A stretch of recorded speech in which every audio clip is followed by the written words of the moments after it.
Well, hi there. My light fell down. What we got here? We got a bag of people here. Jeff Fairchild's here. Hey, Jeff, how are you? Who else is here? Stephanie Boyle, Greg the Guppy Guy, Sapper Dad from Gulfport, Mississippi, the G-Man. G-Man here. Hope you get the chance. Check out my short just for you. Thank him 100 cents prime. I will do that. Post the link to it. Jeff Fairchild, Stephanie Boyle. Someone's sleeping again. Well, no, I was not paying attention to the clock. Kyle Cooper, Polar Bear. Hello, Bear. Randy Cock, Ghost in Data, Sup Fish Dude. Love your channel. Thank you. And High Rise. Hey, High Rise. Hi, guys. Nice to see you all. We'll pop a few more people in. We're up to 25. Coming along. I need to glue myself in here.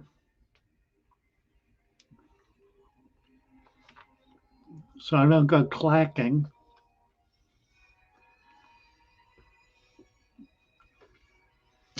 Nothing worse than clacking. Or getting paste on your lips. Oh, God. Unreal. Oh. Uh-oh.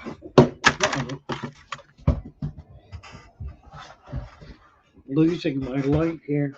Ugh. It's twice I've dropped it. See if we can go for a third time.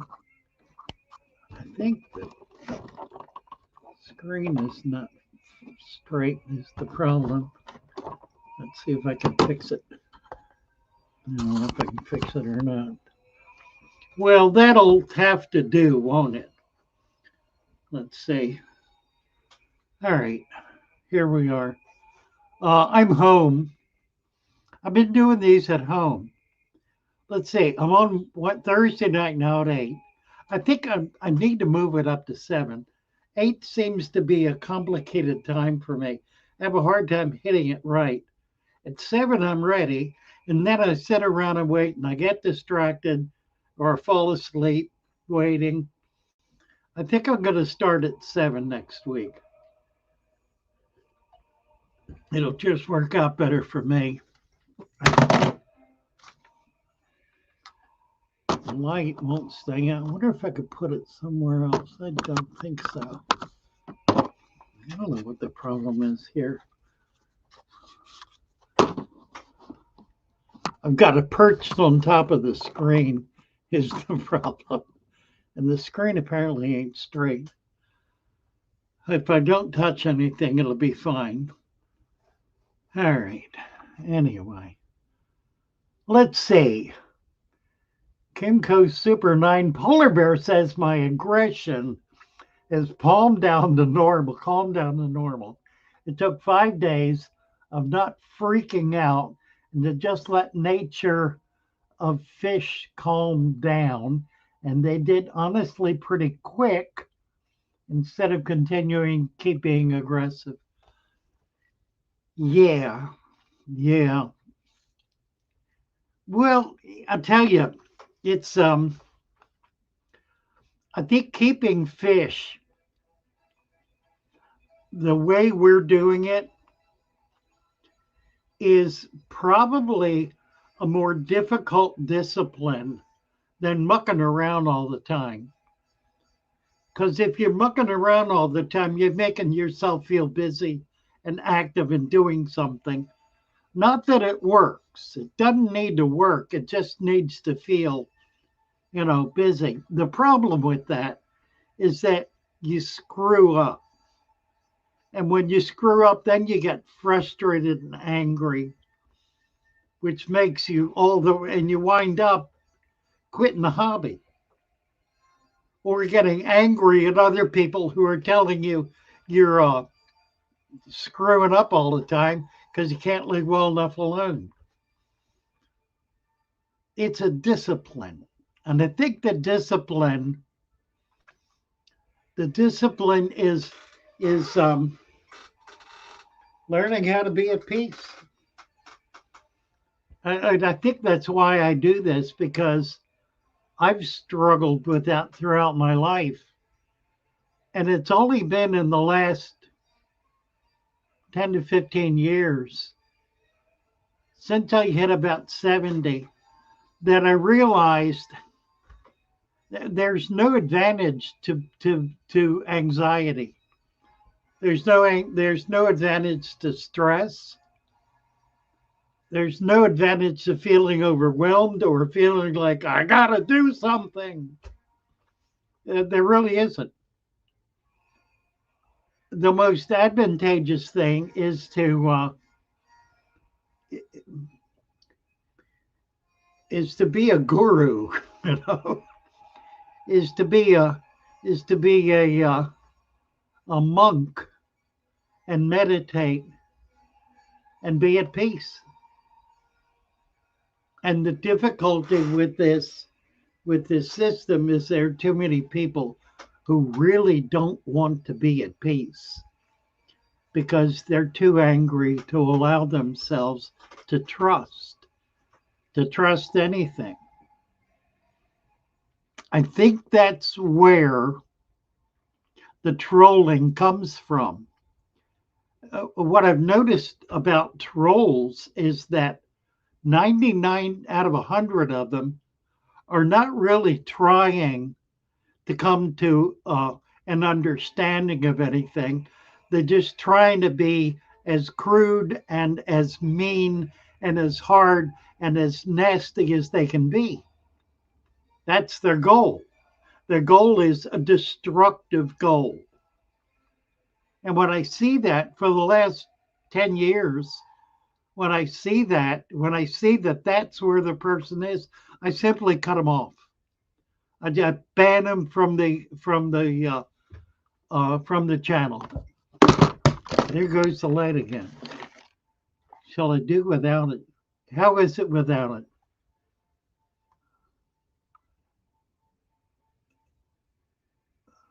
Cinnamon Girl's here. Is it worse or better? There's with the light. It's better with it. If I cannot touch anything, it won't fall down again. I wonder if that really is crooked. Let me see if I can straighten this out better. I don't know that that's the problem. It didn't do this last week. I don't know. Cinnamon Girl. Jeff's asking if B has been in the mountains today. Christian's here. Hey, Christian. Yvette Williams is here. Adam Armbruster is here. Yodaism. Yodaism, right. Yeah, kind of. I think so. I think the message of Yoda is to, to realize that discernment is a function of overcoming one's emotional condition. And that's very difficult to do because as physical creatures, we're driven by the experience of our physical body.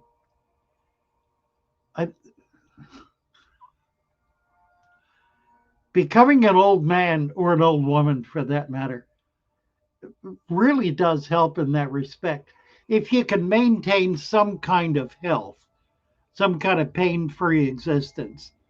Part of the difficulty is that a lot of people wind up in pain. I'm not in pain. I'm uncomfortable in a lot of different environments. Fortunately, this is not one, and sleeping is not another.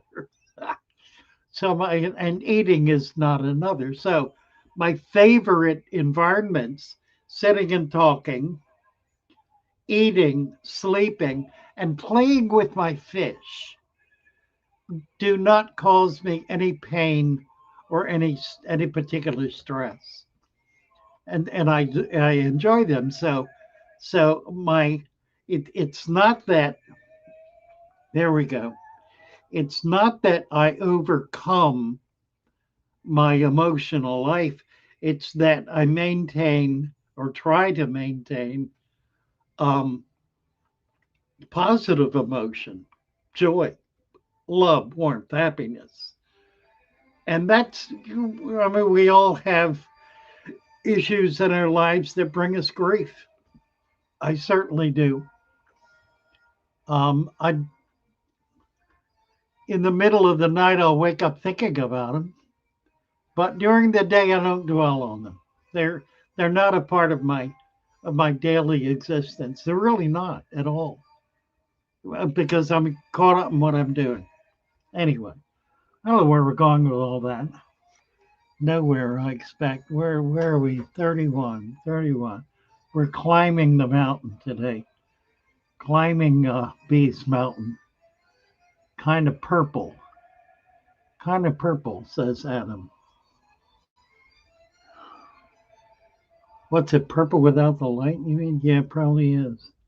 Why would you care about someone's opinion if you know you're right? Well, one of the reasons would be,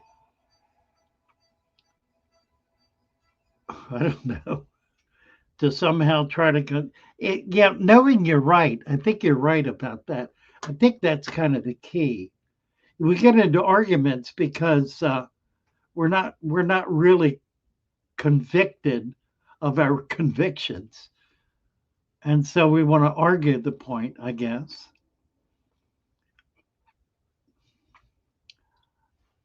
I guess now we know why I had to change my name, says Greg Guppy. Okay. Hello, Uncle Kosh. Doing nothing is still doing something. True enough. True enough. True enough. I live in the mountains. Christian says I live in the mountains. He's in is it South Carolina? South Carolina. Or is it Georgia? South Carolina, I think. West. Or North Carolina. That's mountains too. Yeah, that's all Appalachia. Appalachia. If you're from there, it's called Appalachia. If you're not, it's called Appalachia. The people in Appalachia call it Appalachia. I know because I lived there for 4 years. I went to college in Bonneville, Kentucky. Bonneville, Kentucky. That's in what county is that in? Barberville? What is that county? The county north of us is Corbin. Corbin County. Corbin County is where Colonel Sanders was from. Um, he was putting his operation together while I was in college, same time frame. I don't know if I ever ate in his restaurant or not, or ever had his chicken or not. I don't know. But that was before Colonel Sanders became Colonel Sanders. He was traveling around the state selling his recipe and equipment restaurant to restaurant. That's how he got started. He got started in a little restaurant, and I think it burned down in Corbin. And so he took this recipe he developed, which was really pressure cooked chicken, and then fried. So he pressure cooked it, fried it, and super, super, super tender. Um, anyway, you need a cell tower at your house. So, let's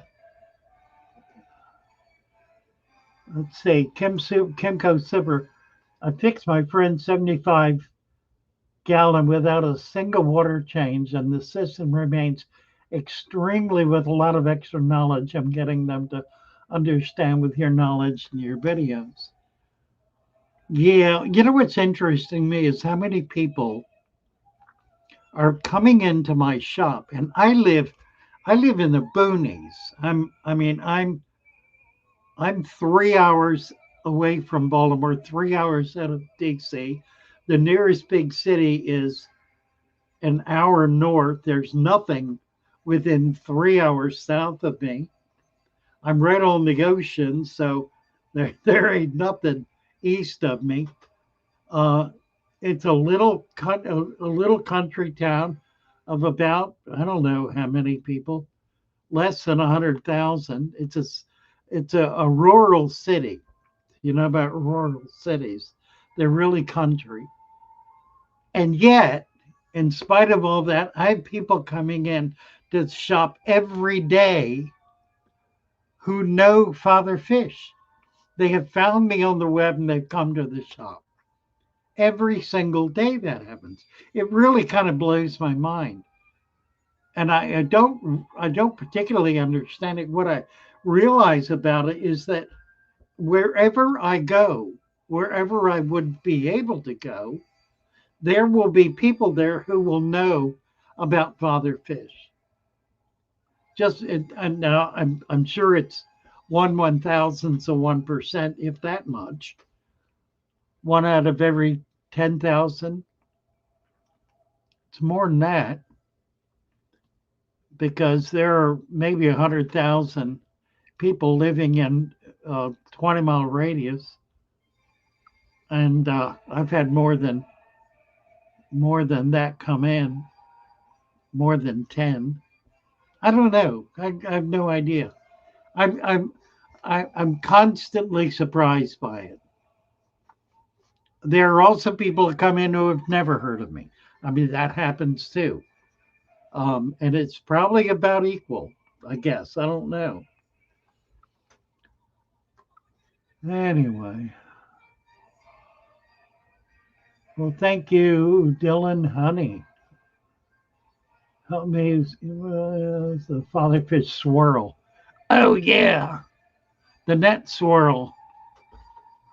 I still do that. I do that all the time. And I use a fine mesh net. I like the 9-inch net, fine mesh. You can swirl that and you'll get every bit of loose mulm out. It'll just bring it right out. Everything laying on the bottom that's swirling up.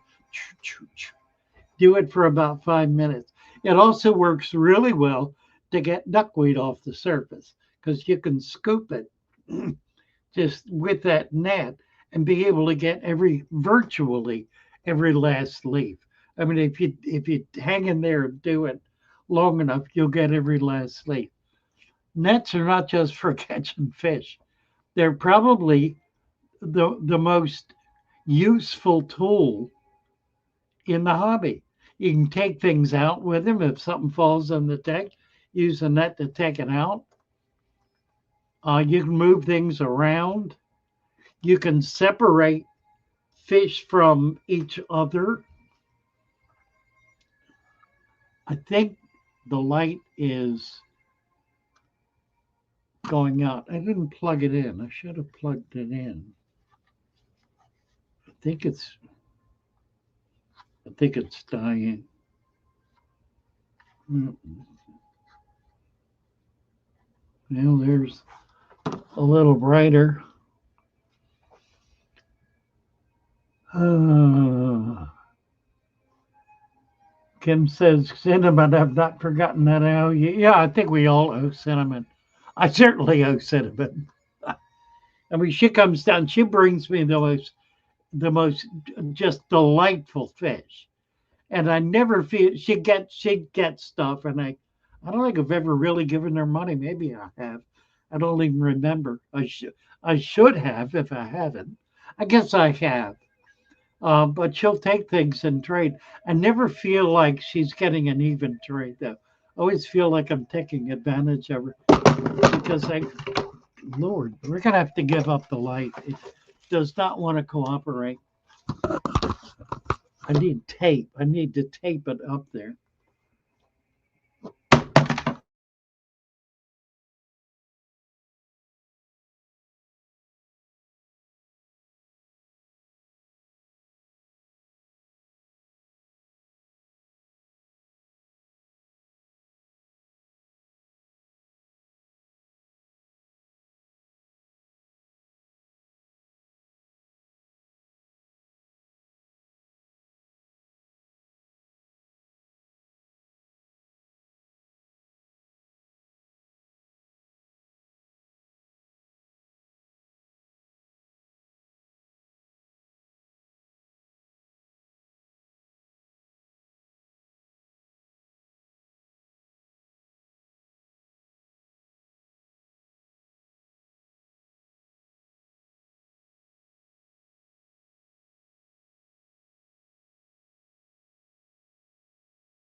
I give up with the light.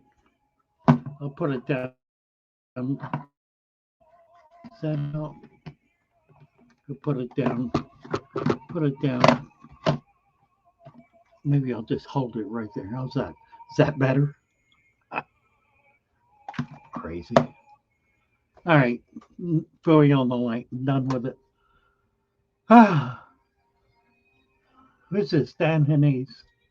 Next day I put 6 black neon tetras. And all but one have died. But sickly fish. I'll tell you why. You're right. If you buy fish, if you've got fish in a tank and they're doing all right, and you buy fish and you put them in, and within the first few days they die, it's not your fault. It's the fish. You got fish that were not healthy when you got them, and they may have looked fine, but they just really were not. I mean, that happens with sufficient frequency to make it clear that fish that die in the first week or so of getting them were just not healthy fish. I think I figured out the light. Let's see. DJ Wheeler, happy to catch you on a live stream. In the process of starting a tank, according to your rec, is it too cold to collect pond water now to begin my tank? It never is too cold. If you can get to the water, the animals will be there. And if you warm them up, they'll just spring right up. They're not dead, they're just kind of dormant. But warming the water will make them come up out of the mulm and start swimming around again. So, yeah, it works just fine. Microfauna is very tolerant of cold, particularly microfauna from cold environments. Needless to say. Right, what else? Just wanted to say thank you from KC. I had to get out of the hobby because it was always such a struggle. I was so sad when fish would die, but then I found your channel. Praise God, that's wonderful.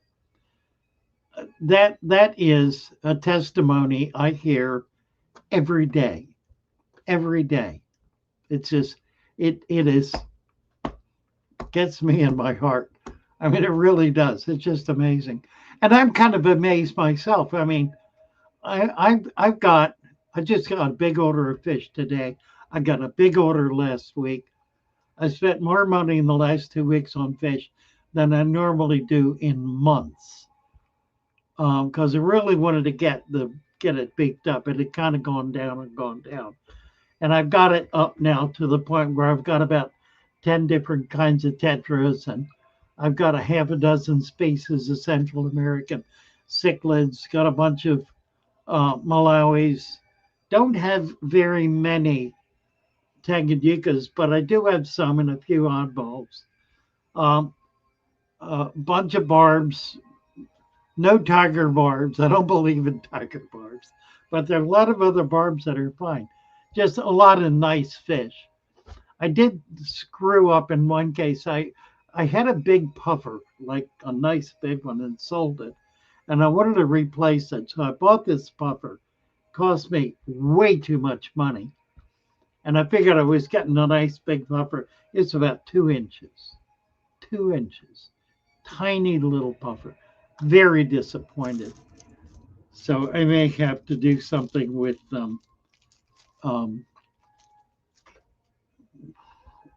Ron. With what's his? Can't think. What's the name of the? Oh, the name of the big fish guy. It's what happens when you get old. The brain doesn't work anymore. Predatory fins. Predatory fins. He should have some big puffers. He's also going to have 2 other fish. I want to get paddlefish, and they'll be coming in this spring. I really want to get paddlefish, and I also want to get an arapima, and I probably ought to get another abba. So those are fish I'll be looking for. I've got one arowana. I could get another one a bigger one. I just got a little tiny one today. I've got a 1 foot and it's about a 6 inch and a 2 inch. So I got a few. I should get another big one though. We found Jack Dempsey eggs on a heater today. So we now will have a tub full of young Jack Dempseys that'll be jumping up. We have Uwaru. I've got about 50 Uwaru that are now an inch. When they get to 2 inches, we'll start selling them seriously. They're only about 2 months old. They really are doing well. So, and I've got 3 batches of betta fry now, or 2 eggs and 1 fry. Brenda's learning how to do bettas, which is she's very excited about, and she's doing a really good job. She now has her first hatch of bettas, and she's kept them going for a week so far, and they're doing great. So real proud of her. And we're going to wind up with hundreds of bettas, if not more, in fairly short. By this summer, we'll be overwhelmed with bettas, which is wonderful. We need to do the same thing with guppies. We're trying to. It's just a matter of time working out really it's a feeding schedule to get them growing. It's easy. I hammered limited feeding so hard that our fish have been limiting fed for months, and as a result, our little fish have not grown very much. So we've needed to beef that up in order to get them growing. But I think it's all a process. We're learning how to do it. Show comments on stage. What is this? Can I do this? Oh, look at that. Look at that. Oh, that's cool. That's very cool. That's nice. I'm going to leave that up. I like that. I get to see what people are typing and watch my weird face. By the way, if any of you listen to the theme song, I don't remember who wrote this. I think Dana did. Um, and I don't know who put it together, but my hunch is that it was Naresh because it's kind of his style. Where he went back into all my old videos from the old store and pulled out clips. It's really neat. It's fun. It's very nostalgic for me because I'm able to see the years of Father Fish, which is really just a joy. Anyway, it's a fun song. I should play it. You probably all listen to it. Let's see what else is here. Is that? I'm back. Right, I'm back. What do you feed your baby axolotls that barely have legs? I've not hatched any axolotls. What I would feed them would be blackworm, little ones, and then prior to that, brine shrimp. Um, that works. Microworm when they're first born.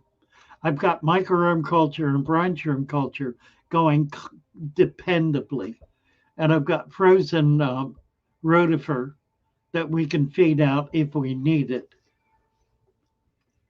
The frozen foods, I've got some really nice frozen foods I want to be able to ship out, but I really haven't figured out how to do it in a way that gets it out. I think I need to come up with a small package and wrap it in ice, or an ice pack and ship it out. Well, I haven't spent the time trying to work that one out yet.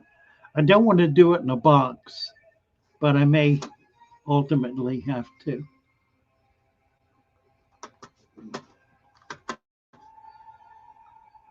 Jordan Duckworth, the whole new world opened up. My son just said he wants to get into the hobby as well, so we've ordered your aqua supplement, and we're both bonding together, exciting to build a first tank. Wonderful. I had a A young man come in last week, same kind of deal. He's just turned 10 years old. He's been dying to get a fish tank. His parents finally said, well, you can get a 10-gallon tank. So he came in to talk to me, and I said to him, you're not going to get a 10-gallon tank. I'm going to give you a 20-gallon tank, and then you can buy the supplement. So that's what we did. He's got a 20 tall, which I think is a much nicer tank for a young person starting out than a 10. He'll have a lot of fun with it. That's great that you're getting your son involved. Found you a year ago. This is Allison Primo Fiore. Now have 5 tanks. Learn to be patient, just like you said. Yeah, it's the thing about nature is nature heals itself. Sometimes it takes a long time and sometimes it happens very quickly. But nature heals itself. Even their bodies heal themselves. And believing that you're a healer, that you can fix everything, is a curse in when it comes to fish, because there's so much going on that we don't understand. Which means if we just back up and take a look, there's certain things that come up that we know what to do about it and we can do it and it works. And that's fine. Like turning the temperature up to get rid of ick.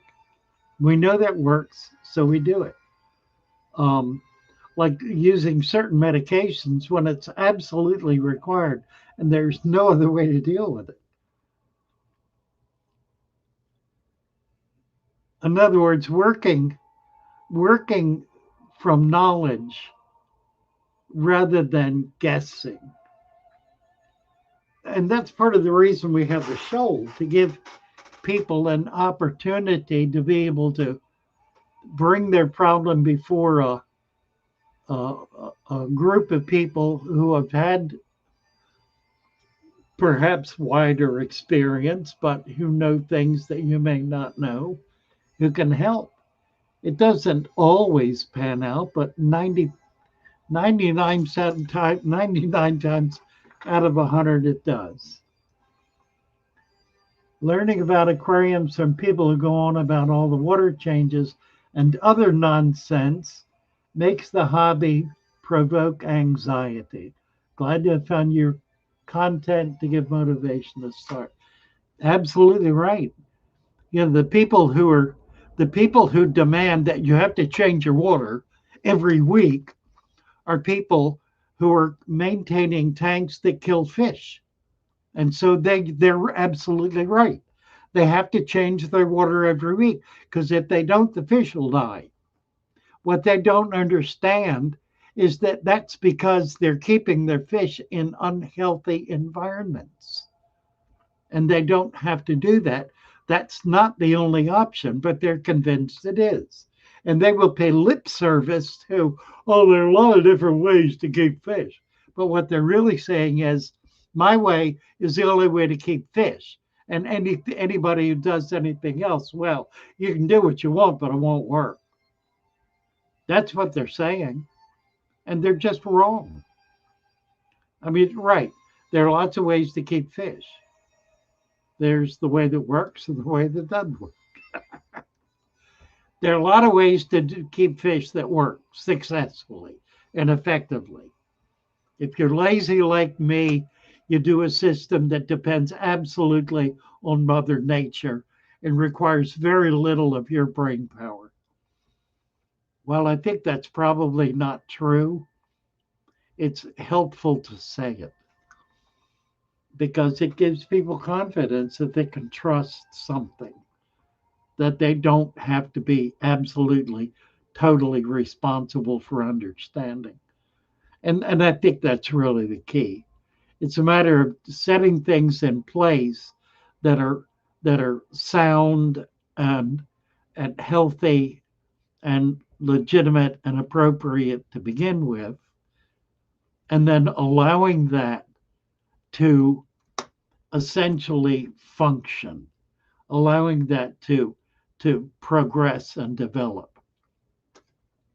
And maybe that's the key to it, is realizing that an aquarium is an environment. Doesn't matter if it's a 1 quart jar, it's an environment. If it's a 5,000 gallon vat, it's an environment. And there are certain principles that are at work in it, that are at work in the total, that are at work on Earth in general. The same principles working in your tank work in every other single environment on Earth. Same principles. The notion that you can't have a natural tank is a foolish thing to say. Because if it's not natural, it's not of this earth. And you can't create, you're not going to create a tank up in a, you know, up up in a spaceship. You're going to do it right here in your living room or bathroom or bedroom or basement. And it's going to operate the same way every other environment on this earth operates. So you create a basic environment that allows it to do that. And that means what? It means dirt. Here's something that's important to understand. Life feeds on life. Life doesn't eat rocks. What breaks down rocks is not living things, it's things like bacteria and archaea. They're not life. They're not technically alive. Bacteria is not technically alive. It breaks down things, breaks down living things for that matter, much less non living things. Soil is a composite of life. It is a composite of things that have lived and died. Prior to life, there was no soil. Soil has developed as the material, the earth ground material created by life. And in it, life thrives. So you need soil if you're going to have life. Soil is the foundation of life. Soil is life. Soil is literally alive. It has an infinite variety of organisms in it that are using it and converting it and developing it and nurturing it in order to be able to deliver nutrients. It's like a soup pot. It's more than a soup pot, although a soup pot nurtures, in the same way Earth nurtures. But Earth is not there prior to life. It's not something that was created in order to sustain life. It's something that life created to sustain itself. So we put dirt, we put soil in the tank because we're bringing life into the tank. And too many people are not willing to do that. And so they'll go out and they'll buy fake earth. Fake earth. You know what fake earth is? That's the stuff you get in the store that's fake dirt. Fake dirt is essentially crushed rock or some aggregate material that's been soaked in fertilizers. That's what it is. And you put it in your tank, and the fertilizers begin essentially dissolving out of it into the water. And after about 6 months, they're not there anymore. And that composite material is breaking down, turning into mud, and the whole thing becomes basically a mess. Now, some of it now is less mud oriented and retains its essential characteristic, And over time, mulm drifts down into it and builds soil in it. And so it provides a material, a strata in which soil can develop. In my 33-gallon tank, my 4 foot, 27-year-old tank, I mentioned this before. Every 5 years or so, I've got to take out substrate because it grows as material precipitates down into it. It gets deeper. Now, the sand will continue to rise in it for whatever peculiar scientific reason that occurs, but it does. The larger material rises to the surface. Seems weird, but it does. So it stays pretty much sand on the top, and the precipitants, the nutrients, all the dead material sifts down in there and creates soil. As it's doing so, it's building that up higher and higher. So every 5 years or so, I got to take a bunch of it out. Think of a pond in a field. How long do ponds last in fields? Depends, but rarely is it more than 100 years.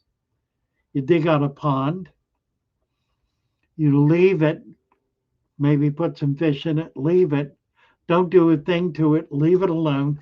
In 50 years, it's significantly shallower than it was when you created it. In another 20 or 30 years, it has become a bog. So, and there are all kinds of bog plants growing in it.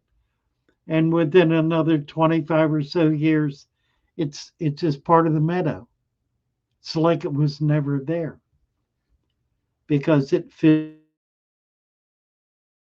the material that's coming into it is building up the base. And it's getting deeper, it's getting shallower and shallower as that base comes up higher and higher until it's reached the ground level, the surface level, and won't hold water anymore. Oh, it holds it, but it's holding it in the earth rather than as a separate bowl, if you will, of water. So that happens in your fish tank too over a period of time. You got to take some of it out, or you wind up with a bog, which is okay. I mean, if that's what you want to do. Let's see. What else have we got here? Love to listen to you. Inherited a discus tank. One fish seems sick. Would you advise me? If it seems sick, I would take it out, put it in a hospital tank, and just try to figure out what's going on with it. If it's acting normal and if it's acting somewhat abnormally, but it's eating and swimming around and shows no visible signs of damage to its body, then leave it alone until it becomes obvious that there is something clearly wrong. Fish have behavior, and that behavior may not be perfectly normal. Not all two fish of the same species act in the same way. They have personalities, just like every other living thing has personalities. There may be some that are lazy and like to lay on the bottom all the time. They're just lazy. Now, it could be something else, but you're not going to know if you're snatching it out of there and putting it in another stressful environment. Leave it alone and observe it. Obviously, if two or more come down with the same condition, then you have an issue that needs to be addressed. In other words, if it becomes a commonplace issue that is causing the fish to deteriorate, something needs to be done. That's when you get over on the shoal and start talking to people and showing what's going on, so you can get some more minds in on the project and figure out what really is going on. There's no one fix for everything. Change the water. That's not necessarily the best fix. That can create additional stress that will further weaken the fish. It's not necessarily the best thing to do. Too often, the problem is the water. The water has become foul in some way. And so changing it or getting more aeration going, more plants in it, perhaps removing some of the fish. Those are some fairly simple fixes that usually will fix things pretty well. Stop feeding. That's an obvious one. Just don't feed until things balance out. But again, you see something odd going on, just observe it. Keep an eye on it, watch it. It may be nothing. It usually is. If it's an obvious problem, then before you deal with it, figure out what it is and learn what the best way to deal with it is. If it's something that in which the fish really needs to be out of that environment, then by all means move it. If it's getting beat up, move it or move the culprit, whatever. But don't do things just because somebody said that's what you ought to do. Do things because it's the right thing to do based on the circumstances that you're dealing with. And that may take a little time and effort to figure out, but figure it out first before you jump. So if you see a problem in the tank, sit down, fold your hands, and look at it. Study it, think about it. Don't leap into it unless it's something where all the fish are gasping at the top all at once and there are dead ones floating around. Then you need to do something instantly. I would not sit back and watch that. You're just watching them all die. But that's rarely the case. More commonly, it's something a little off. Don't leap into that and decide, oh, you got to fix it. Wait and see what it is first. Figure it out. Understand what's happening before you take a step and do anything, because you will do the wrong thing. If you just leap into it, it'll be the wrong thing and you make it worse. Life, life, it's the nature of life. All right, I want to talk about something. Um, you guys are the ones to talk to about this. Let me see where we're at first. Harapima get like 6 feet. They get like 8 to 10 feet, and they weigh like 400 to 500 pounds. I mean, they're an enormous and a powerful fish. I've had them 2 foot, the biggest I've ever had. Christian B is a breeder of all breeders. Christian is Christian and he's really jumped up, hasn't he? I mean, yeah, I remember when he was doing Bettis, now he's doing Angels, probably Rams. Yeah, Rams.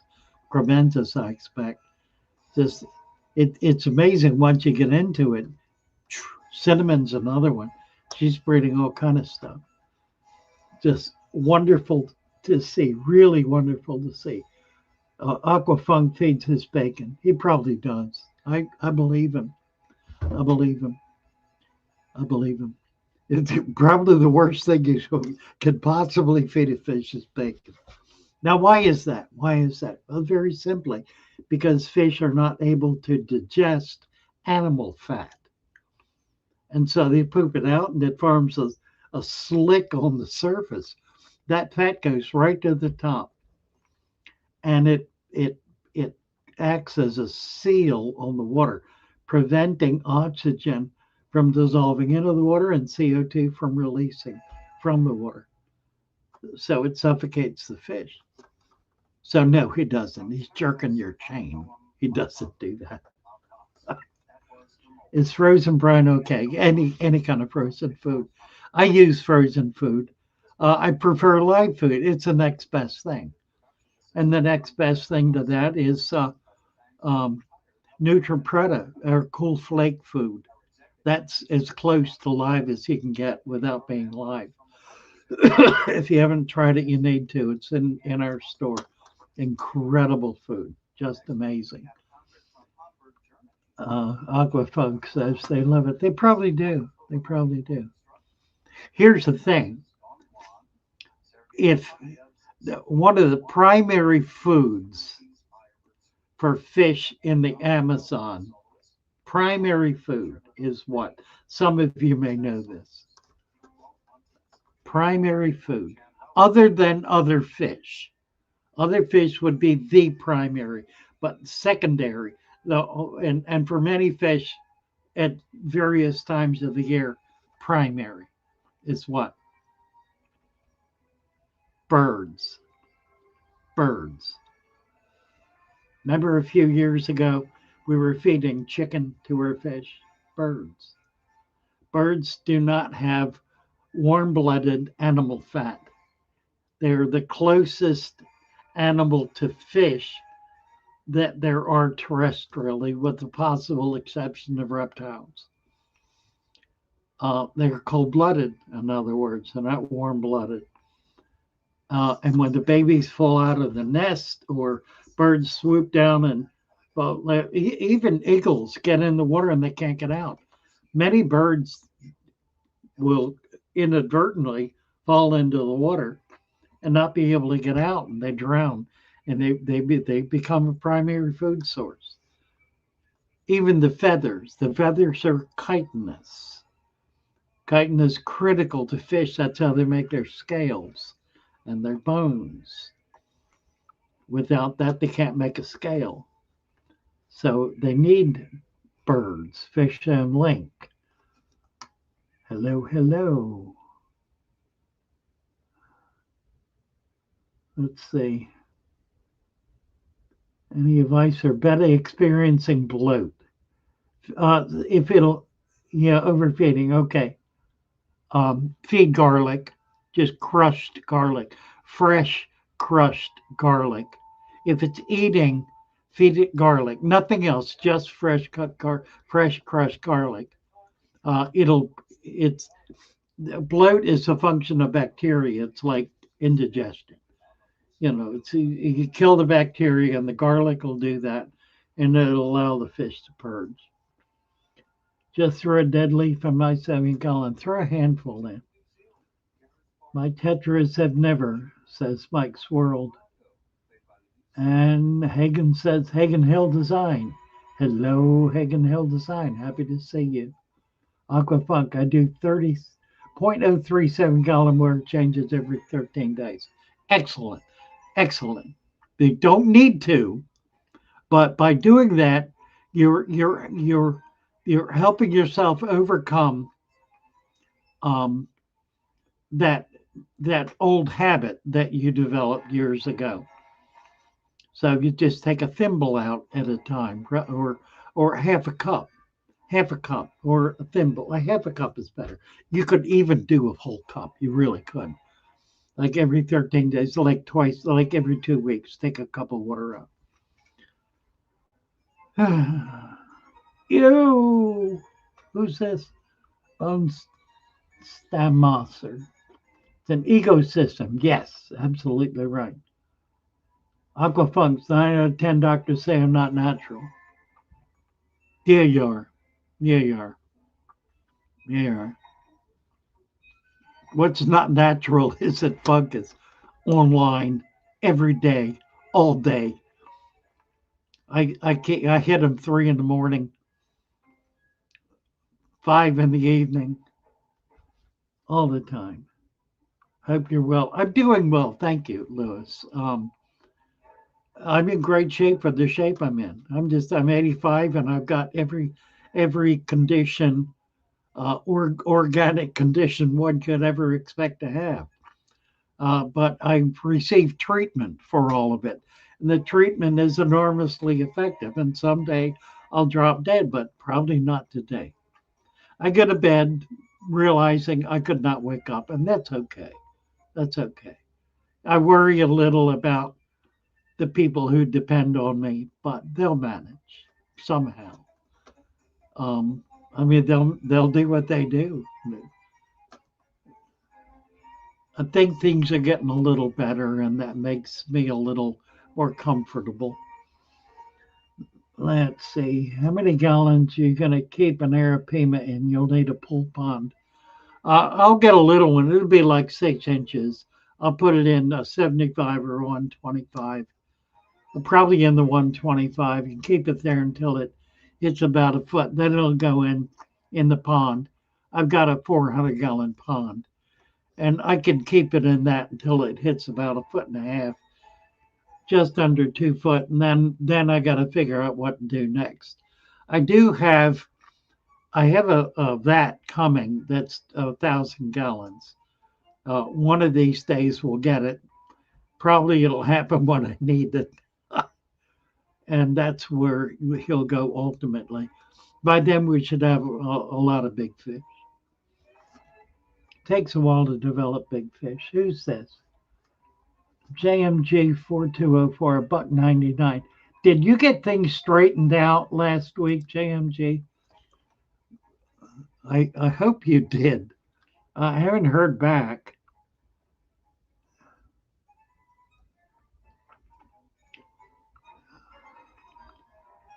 You've changed the way I see the hobby. Well, thank you. It's a good idea to keep fish species together that they originate from completely different natural habitats and environmental conditions. A really good question. I do it all the time.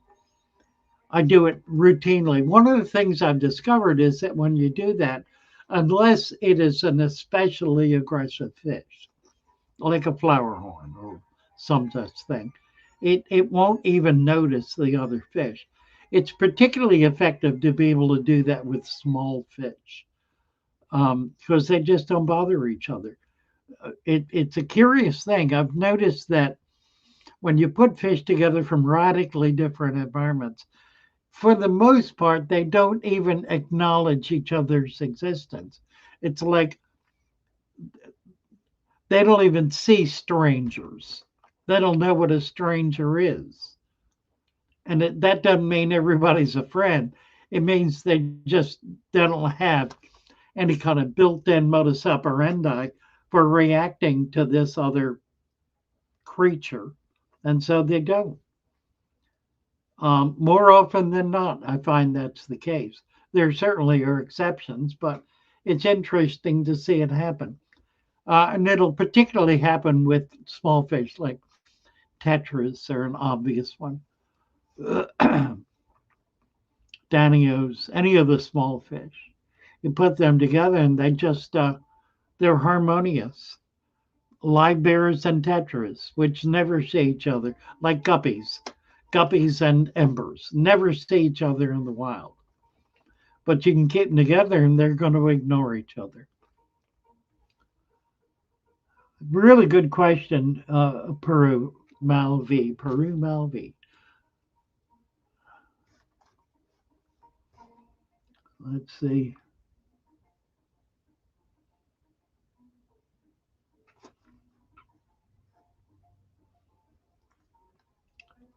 Dooby-doo.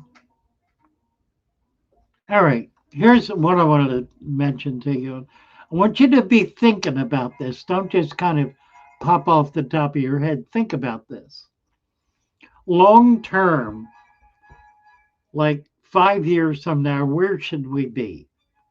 I don't think we stay on YouTube as our primary tool for reaching hobbyists. That's where we're at now. I think what we do is create a platform, a natural aquarium platform, and promote that and invite into that.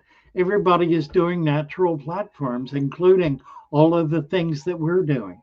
Start with the things that we're doing: the Patreon, the store, the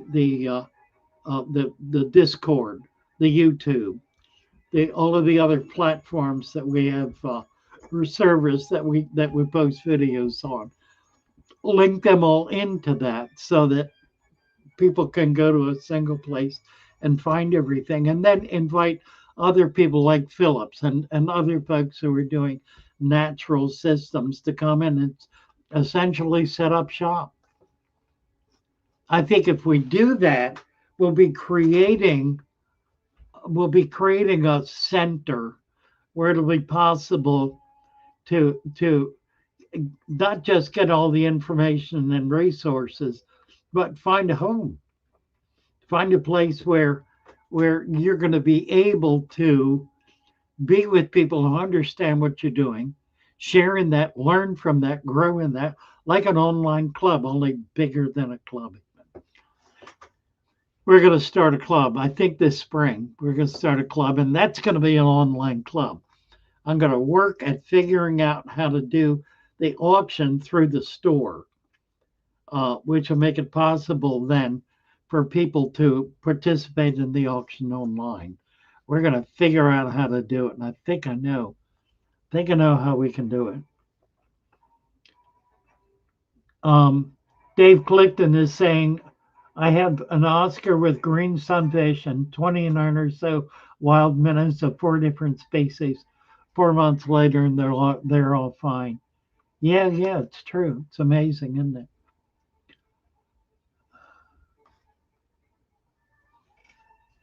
I don't know how to go about doing that, but it's I believe it's something we need to do, and I want to get going on it. We're sort of moving.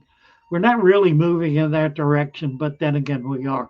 If you go to fatherfishaquarium.com, that's a site of links to everything we're doing, which is kind of what I have in mind. Um, I just want to be able to do it so it's an in-house thing. So if you're watching a video on YouTube, you're still on that site. You've not moved to another site. I know it's possible to do that. I don't know how to do it. We'll try to find some people to do so we can do it that way. Anyway, what time is it? 9 o'clock. It is 9 o'clock, boys and girls. We've been here an hour. Glory. Whoosh. All right. What else? What else? Let's see. Who says ever have 851? Some female endlers. Put them in a 20-gallon cube. Can I get some platies or color? Well, we have no. Shouldn't be a problem at all. Should not be a problem at all.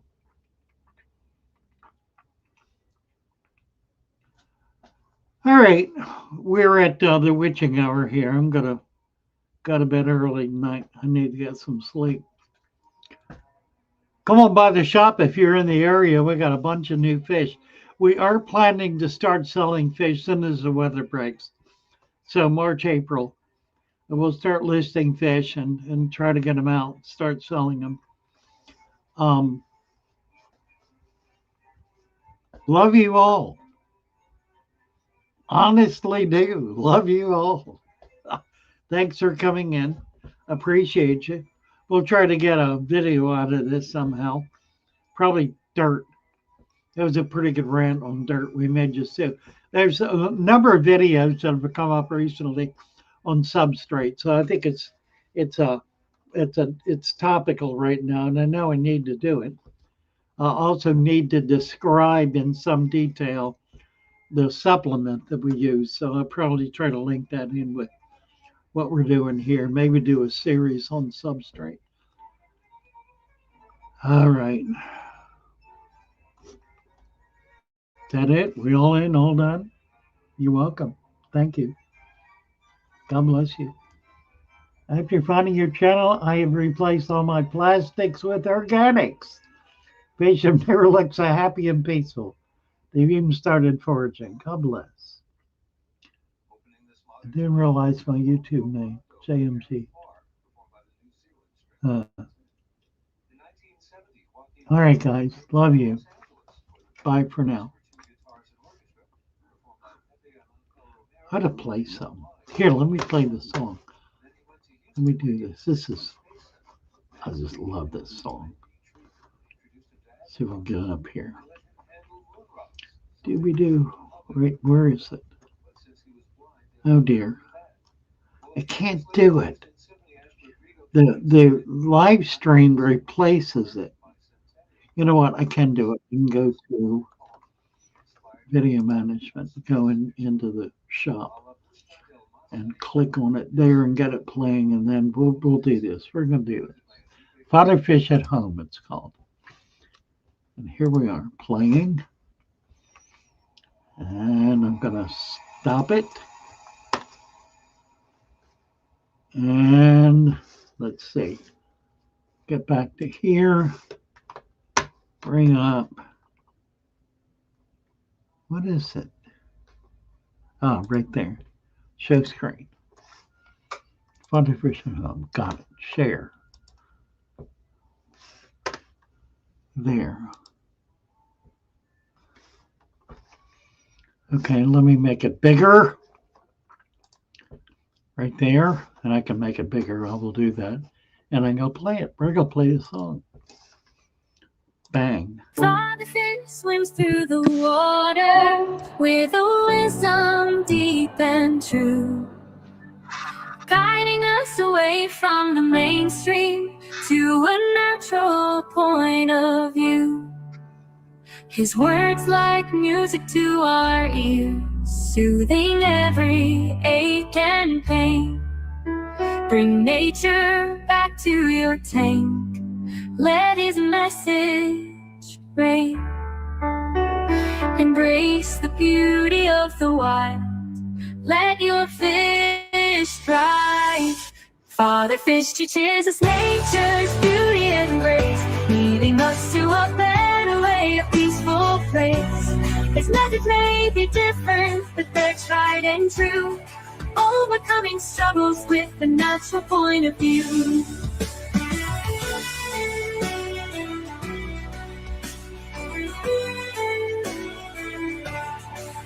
Through the rocks and plants, the fish find peace and play. Fatheer Fish's teachings lighting up their day. No more crowded tanks or fake decor, just nature's tender touch. Embracing the balance, loving it so much.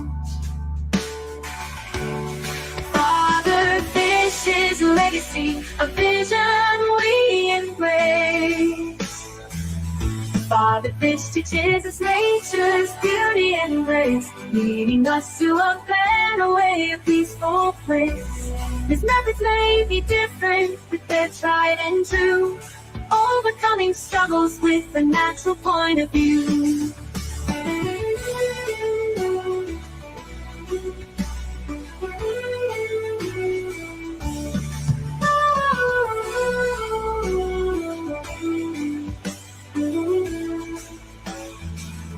Fatheer Fish teaches us nature's beauty and grace, leading us to a better way, a peaceful place. His methods may be different, but they're tried and true, overcoming struggles with a natural point of view. Fatheer Fish teaches us nature's beauty and grace, leading us to a better way, a peaceful place. His methods may be different, but they're tried and true, overcoming struggles with a natural point of view.